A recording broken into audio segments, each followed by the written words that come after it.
present on his topic, but I'm happy to present on mine, the pastor and the pastor's social health. And this is a topic that I'm passionate about because life is about relationships. Without relationships, life would not be worth living. Our relationship with God, our relationship with other human beings, our relationship with creation. And what I want to emphasize now this afternoon is how important is this also for you as pastors. I see us as pastors. I always take it as an honor and privilege if people call me a pastor, though I'm not formally that. But if I say us, please, I hope you can tolerate that. But still, how important is it for us to be well connected with others? And when I share this, I would like to emphasize that all of us, we need connection to someone beyond God.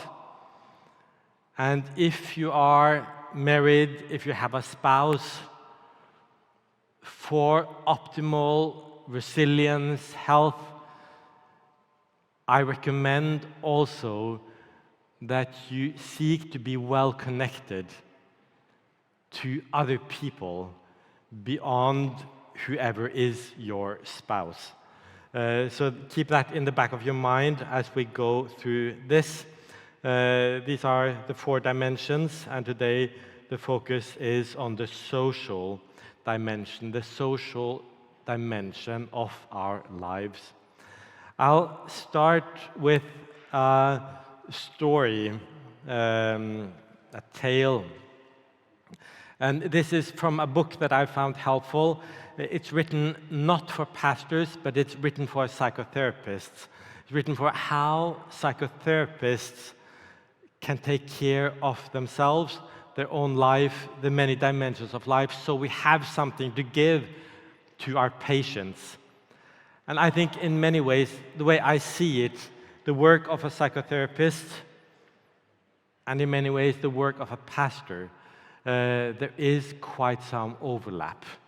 There are similarities in how we serve, how we seek to help, how we seek to guide people through life, many of the same things and many of the same challenges also that you may experience. I like this. John Norcross, he's a therapist, wrote this book, Leaving It at the Office. Like the idea we need to have a life beyond the office, and we need also to be able to leave work behind at times. But he tells this tale, says in a Hasidic tale, that emphasizes the importance of how we need one another. So I thought it was a nice story to start with. He says, we are reminded here of the old Hasidic tale of a rabbi in conversation with the Lord about heaven and hell. I will show you hell, said the Lord, and led the rabbi into a room in the middle of which was a very big round table. The people sitting at it were famished and desperate. In the middle of the table, there was a large pot of stew, more than enough for everyone. The smell of the stew was delicious and made the rabbi's mouth water. The people around the table were holding spoons with very long handles. Each one found that it was just possible to reach the pot to take a spoonful of the stew, but because the handle of the spoon was longer than the man's arm, each person could not get food back into his or her mouth. The rabbi saw that the suffering was terrible, Like this becomes like an image here in the tale of what hell is like. These people, they have everything they need to be nourished, to be fed. It's in their reach, but they can't give it to themselves. That is, in this story, a metaphor for hell. Then the metaphor for heaven. Now I will show you heaven, said the Lord. And they went into another room, exactly the same as the first. There was the same big round table and the same pot of stew. The people, as before, were equipped with the same long-handled spoons, but here they were well nourished and plump, laughing and talking. At first, the rabbi could not understand. It is simple, but it requires a certain skill, said the Lord. You see, they have learned to feed one another. They have learned to feed one another. And to me, like this is an essential truth about what life is like in the world. So many of the things that are absolutely essential for life, for our well-being, they are not things that we are capable of giving to ourselves. These are things that have to be given to us from others, whether we talk in a spiritual sense from God or in a relational sense from other people. We need other people if we are going to do well. And one of the most fundamental, foundational truths about us and humankind is what God said already before sin entered this world. It is not good for man to be alone. Like if there's anything we know from psychology, from social sciences, it's that it's not good for man to be alone. Yet we live in a world now where we talk about the pandemic of loneliness. Unfortunately, it seems like the way the world functions, the way the world is organized, it is driving more and more people into loneliness. I come from Norway. I checked, it was a couple of years ago, I don't know if things have changed, but back then, Oslo, the capital in Norway, was the city in the world, or the capital in the world, that had the most single-occupant homes. More than 50% of the households in Oslo just has one person living in them. And that's not what we are created for. We are not created to live life alone, but still, somehow, we seem to be that we are going more and more in that direction. Some of the health risks of loneliness. This was a meta-analysis, like a summary of 70 studies that had been, like major studies that had been done, and they found that people who were lonely had 26% greater odds of early mortality, like dying early, than non-lonely people. Loneliness simply is deadly. People who are lonely die earlier, in general, on average, than other people.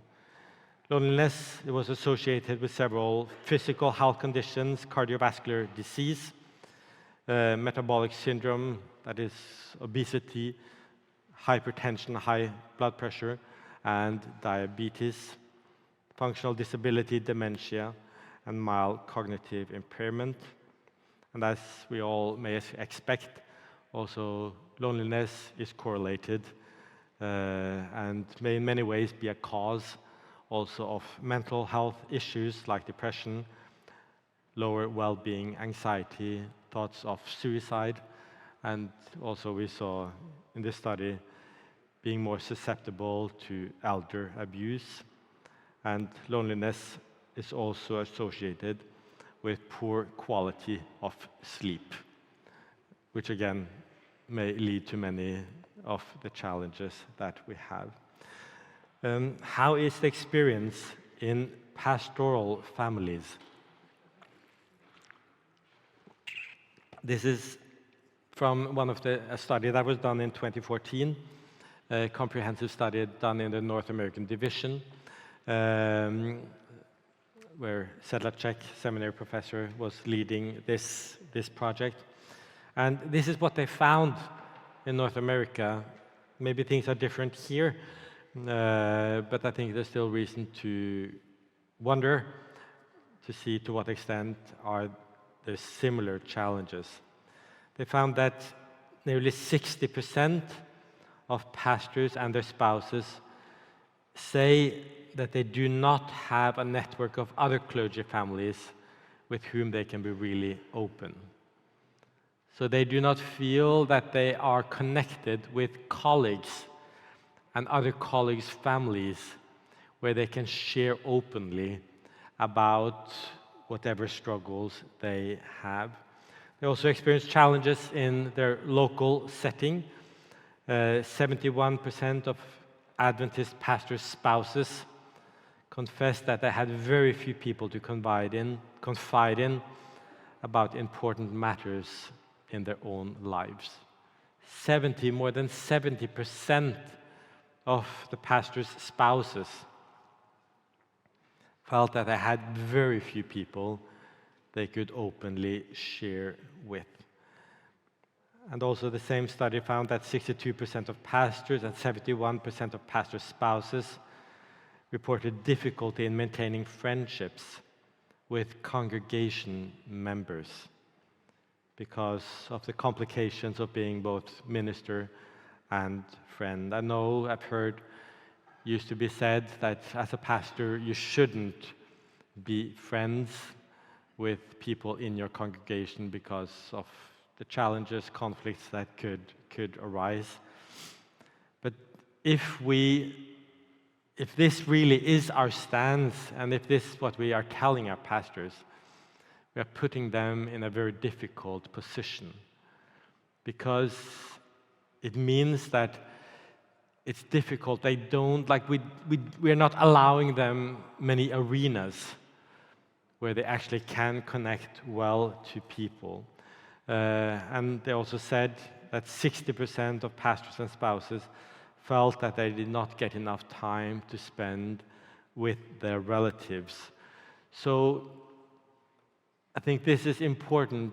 We cannot afford that our pastors and their families, that they feel isolated in the church community context, that they feel isolated in the local community, and that they also feel isolated, detached from their family and other networks. Pastors and pastors' families, if anything, need more connection and support and network from others than maybe average, definitely not less. Other studies also done in the North American context, within the church context, said that, summarizing these two studies, pastoral families often found that they struggle with intrusion on family boundaries. It can be church members, others who make demands on the church or on the pastoral family, don't respect their time, their space.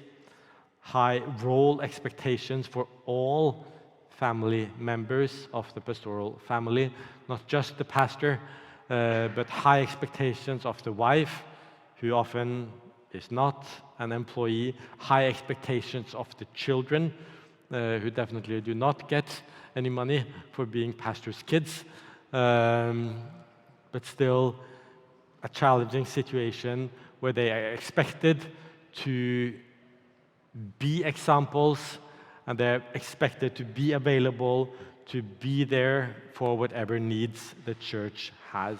Another challenge, North American context, frequent and unexpected moves.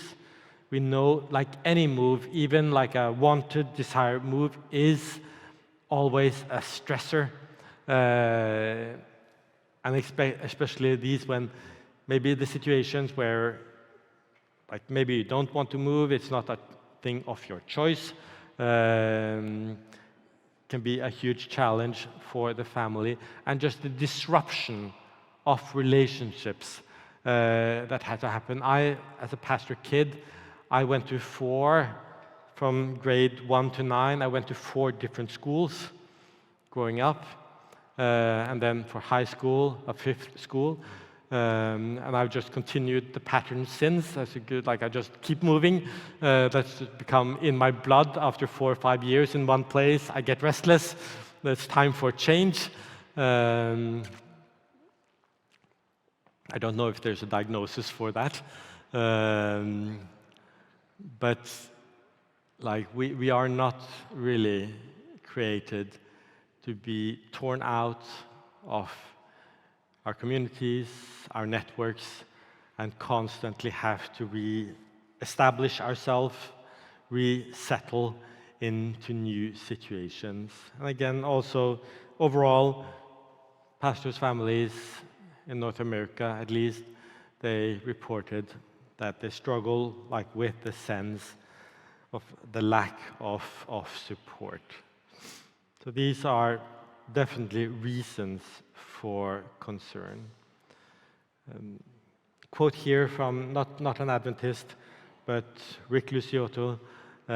He defines self-care for the families as clergy learning to develop significant interactions and relationships with peers, family, and friends outside the parish, or we could say the church, for adjusting to and coping with the demands of pastoral ministry. Self-care, a significant part of self-care as a pastor is to be focused on how do you develop network relationships with your peers, colleagues, with people in the community, maintaining connection with friends and family in order to be able also to cope with whatever demands that you're facing in your work. Did yesterday a little self-assessment, but I'll do it again. This is what we call, there's several questionnaires. This is one short one called Social Support Questionnaire. That's well recognized, assessing how well are your needs for social support being met. And when I go through these questions, I'd like you to, in your mind, to answer them for yourself. But as you answer them, think also beyond God, beyond Jesus, and think beyond your spouse. To what extent do you have a social support network beyond God and your spouse? And think about, the question here is, how many people can, name the people? And then the question also, how satisfied are you with the level of support that you are experiencing?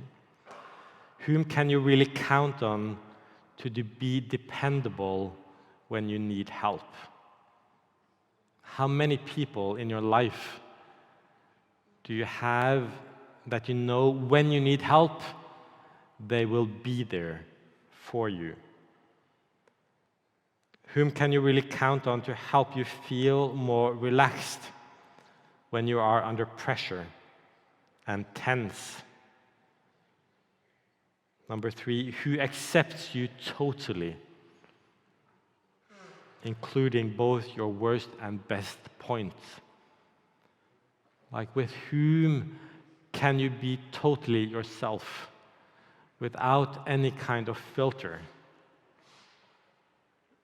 Someone who will love you and appreciate you, even when you show the worst sides of yourself. Whom can you really count on to care about you regardless of what is happening to you or regardless of what is happening in your life? Number 5, whom can you really count on to help you feel better when you're feeling generally down in the dumps? I don't know how translatable down in the dumps is, but like when you're feeling down, when you're struggling, who can you go to that will help you feel better, that will provide comfort, that will provide care, that will help you look and see that there is a future and that things probably also will get better, even though things are difficult right now?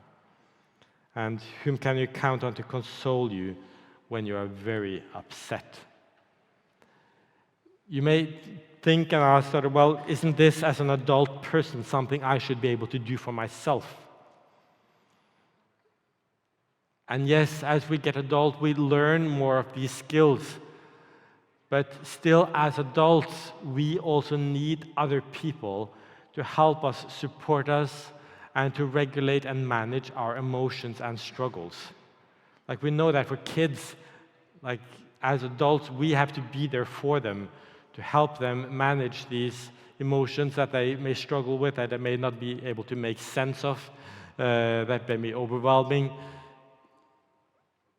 But still, for us as adults, we also need people in our lives who are there for us when our emotions are strong, when they may be overwhelming, but just in general, to cope and to be able to feel better, that's where we need other people in our lives.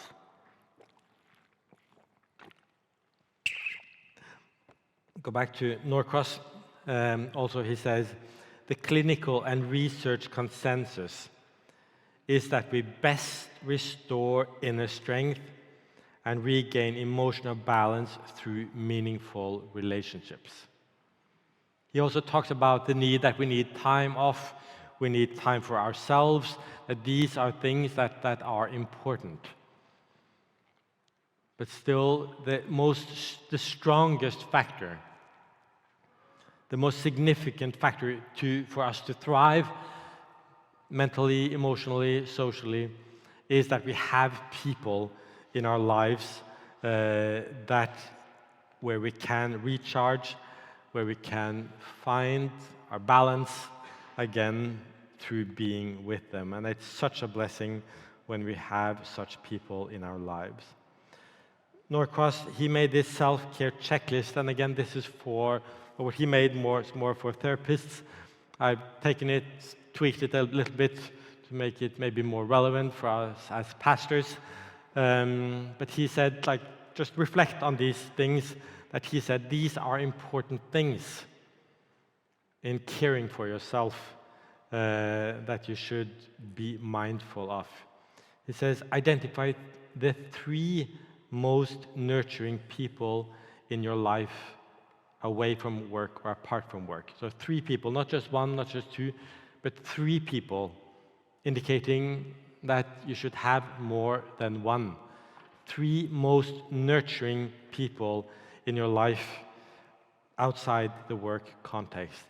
And then he says, ask, how can you thank them? Acknowledge to them that they are significant people in your life.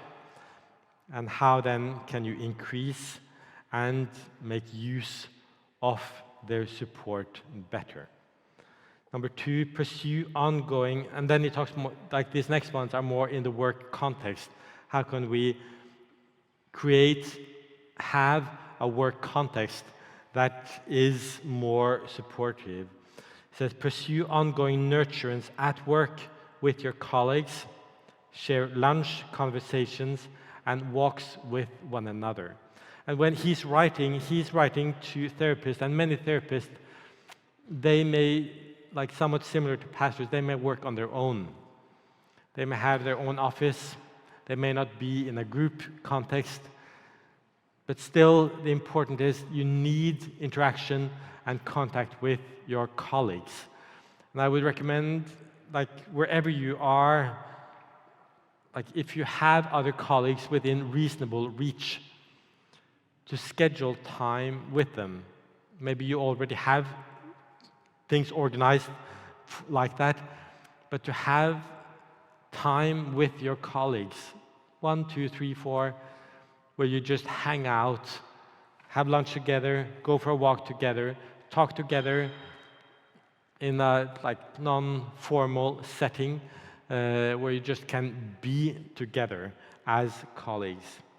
He recommends also peer consultation groups where you, as this is a bit more formal, where you as colleagues meet up, talk together about work-related things, also share your experience openly, honestly share what's going on, what are your struggles, what are your thoughts, what are your limitations, what are your strategies, plan for dealing with the situation, and be able to talk, share, get input from colleagues like that.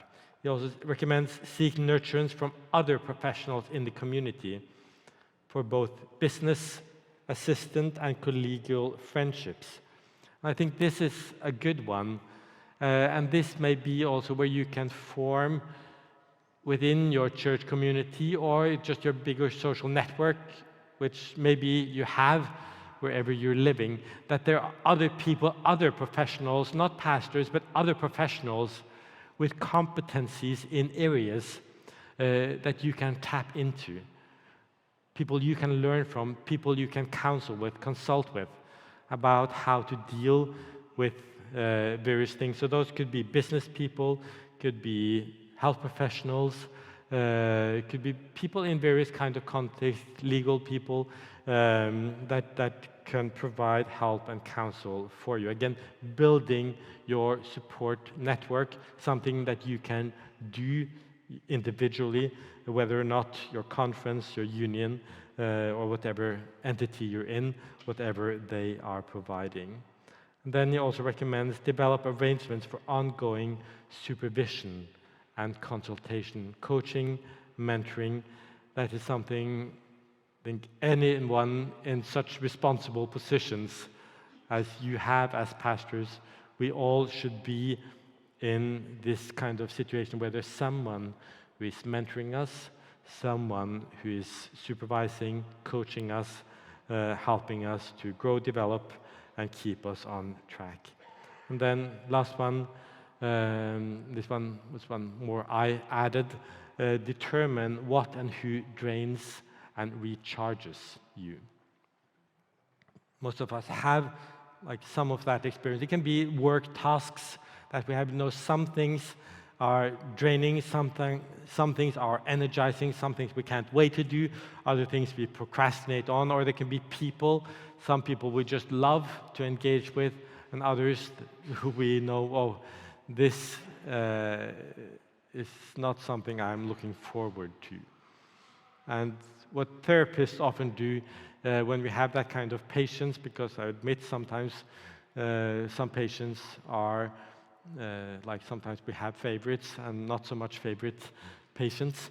What we often do, like we spread them out a bit. So we don't have all the difficult patients Monday morning before lunch and they kill the whole week that way.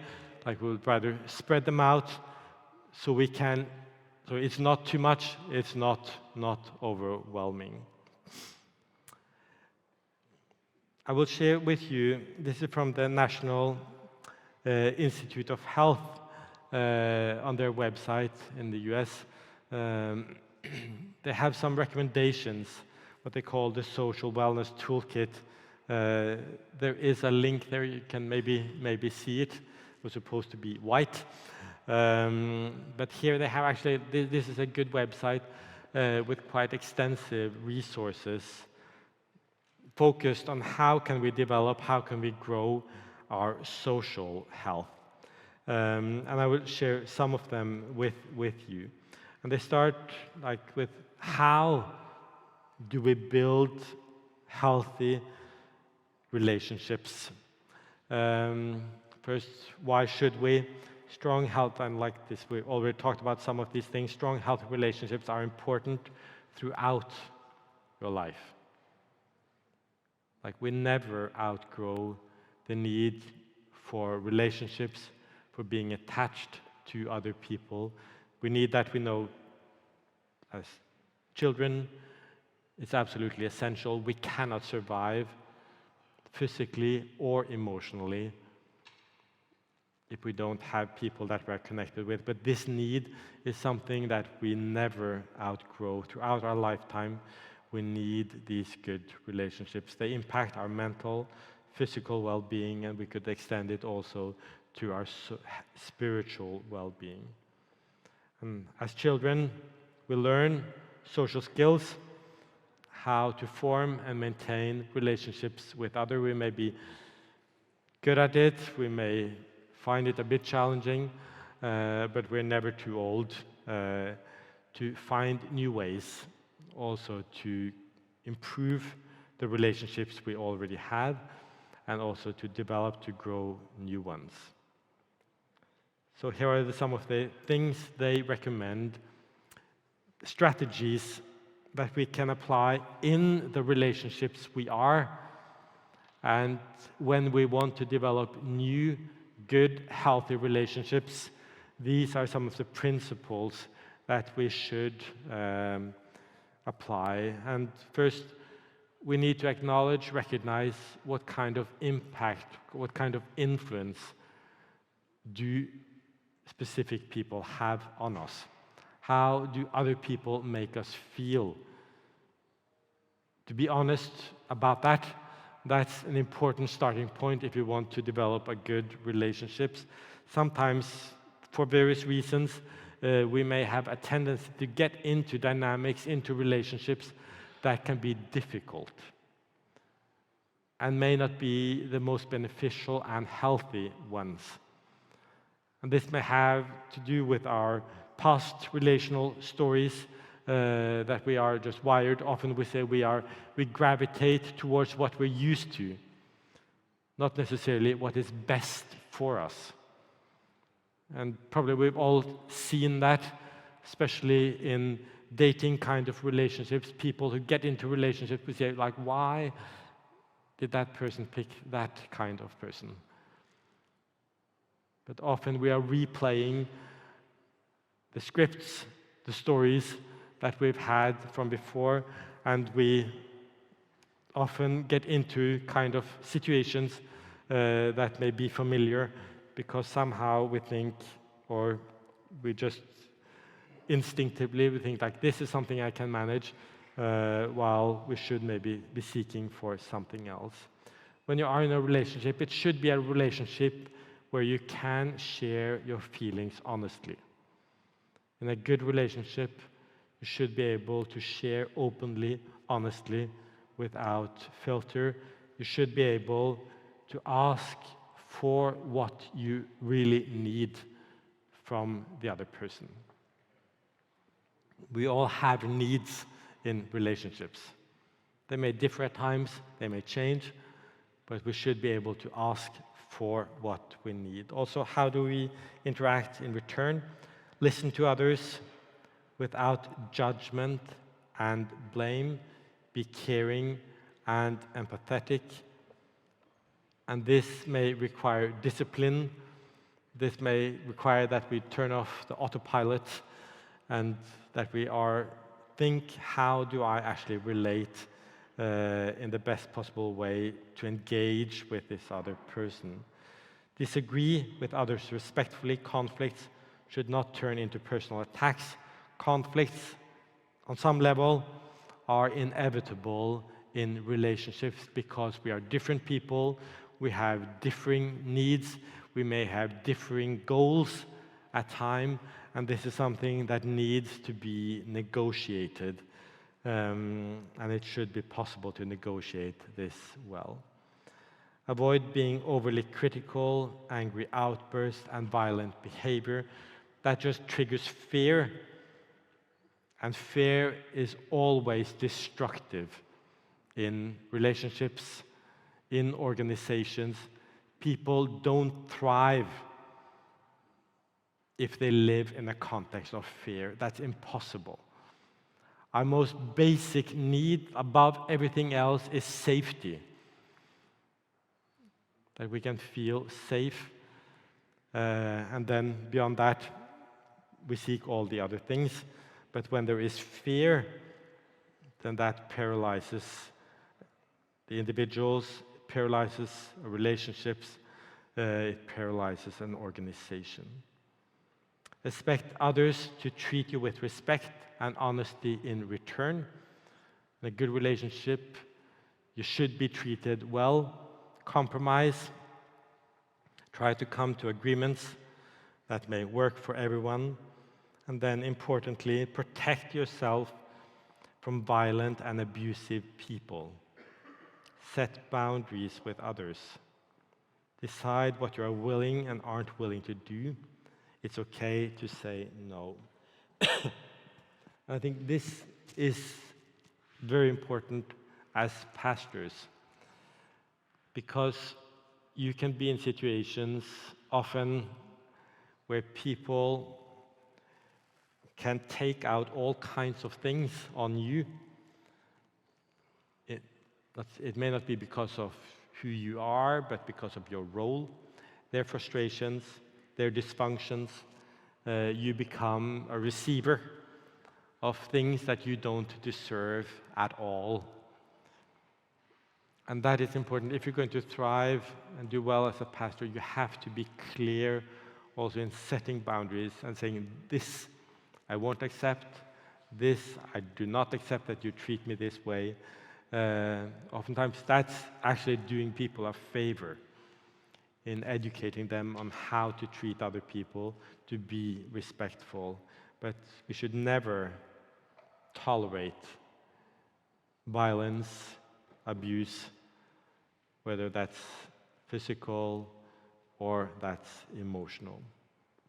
And then learn the difference between healthy and unhealthy and abusive ways of relating to others. That's something that's important for us to function well. Also, we'll just share like this part, bond with your kids. And I don't know if you can say, I'm speaking on behalf of pastors' kids in this. Bond with your kids. Take time for your kids. I hope that the context, the attitudes are changing, but I think many, fortunately, I think pastors' kids, they may have been somewhat orphans because their father, maybe both parents, have been so occupied, consumed with ministry. I've heard that from other like fellow pastors' kids, have excellent parents, good people, like people with the best hearts, but still who have been practically absent. And the kids had to grow up, even sometimes pretty much taking care of themselves with the consequences of that. I don't hope that's happening much anymore, but there's a risk because ministry, the mission, we all are passionate about that. It is so important. It's easy to justify prioritizing that sometimes over the needs of the family, of the spouse, of the children. Here they say parents have an important job. This is in general raising kids, both rewarding and challenging, being sensitive, responsive, consistent, and available. Key words: sensitive, responsive, consistent, and available. To your kids, help them build positive, healthy relationships with them, and it helps them in the future build positive, healthy relationships with others. Strong emotional bonds that result help children learn how to manage their own feelings and behaviors and develop self-confidence. Children with strong connection to their caregivers are more likely to be able to cope with life's challenges. They're more likely to be successful in life, not just in their careers, but also to be successful in their relationships, and possibly also to be successful in their spirituality. Some recommendations here: catch your kids showing good behavior and offer specific praise. Better strategy than being critical, criticizing them when they do wrong, but rather affirming whatever they do good. That's basically how we are wired as human beings.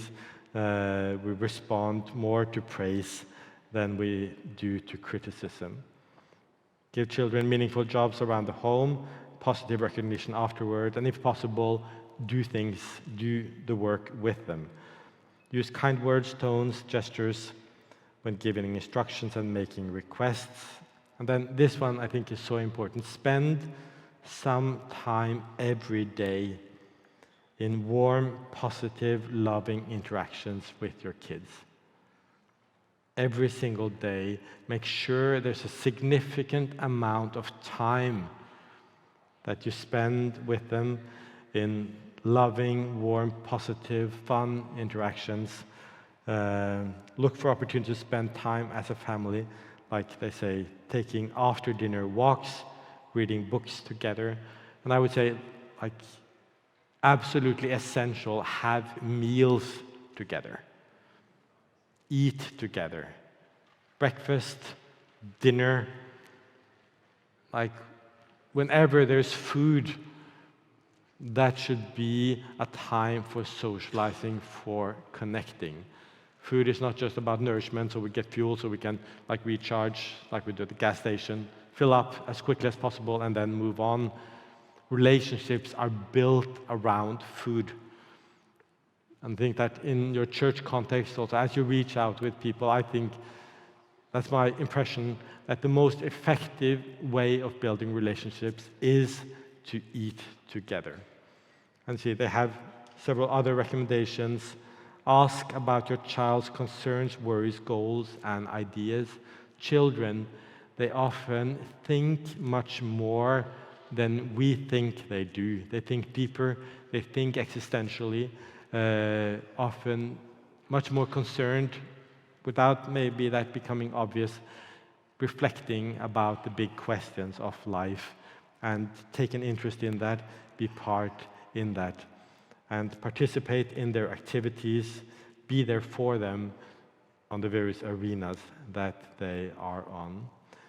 I'll have a couple of quotes, or this is basically, it's one quote from Gospel Workers Ellen White, what she has to say about this. She says, "The ministry duties lie around him, nigh and afar off.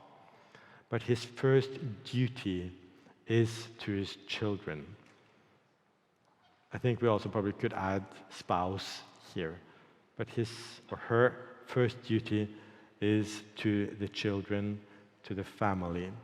He should not become so engrossed with his outside duties as to neglect the instructions with his children need. He may look upon his home duties as of lesser importance, but in reality, they lie at the very foundation of the well-being of individuals and of society.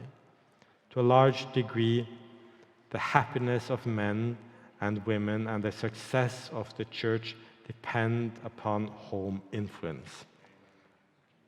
And this is still continues, this is the same Same quote, just the same flow.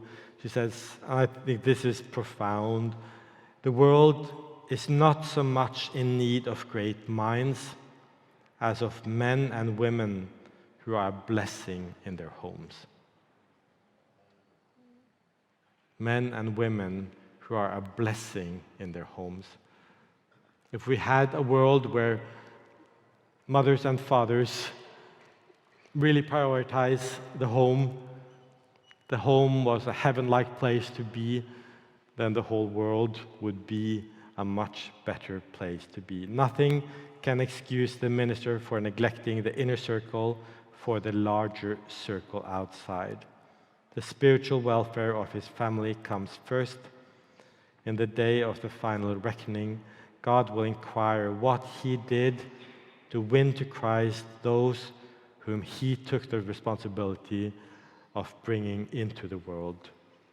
Great good done for others cannot cancel the debt that he owes to God to care for his own children, care for his own family. So you have Ellen White's not just recommendation, but she puts all her authority in this. Put your family first. Whatever you do, whatever your position, responsibility, whatever you have, put your family first.